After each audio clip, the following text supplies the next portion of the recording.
Welcome back 2016లో రాష్ట్ర వ్యాప్తంగా భరోసా సెంటర్లు ప్రారంభమయ్యాయని ఇప్పుడు శంషాబాద్లో 33వ భరోసా సెంటర్ను ప్రారంభించుకున్నామని చెప్పారు. మహిళలు పిల్లలపై హింసలు జరిగితే న్యాయం చేసేందుకు భరోసా సెంటర్లు ఉన్నాయన్నారు. భరోసా సెంటర్ల నిర్వహణ మానిటరింగ్ మొత్తం విమెన్ సేఫ్టీ వింగ్ ద్వారా జరుగుతుందన్నారు డీజీపీ. కౌన్సిలింగ్తో పాటు న్యాయ వైద్య సాయం కూడా అక్కడి సిబ్బంది అందిస్తారన్నారు.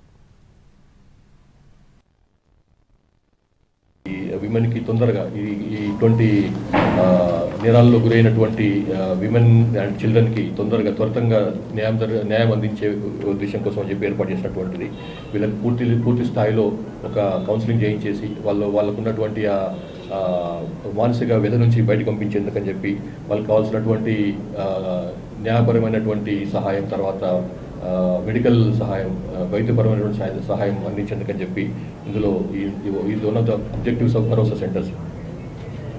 తర్వాత ఇందులో ఒక పోలీస్ స్టేషన్లో మామూలుగా వచ్చే వాతావరణం కాకుండా ఒక ఫ్రెండ్లీ అట్మాస్ఫియర్ ఉండేటువంటి, ఫ్రెండ్లీ వాతావరణం ఉండేటువంటి ఒక ఫెసిలిటీ ఇది.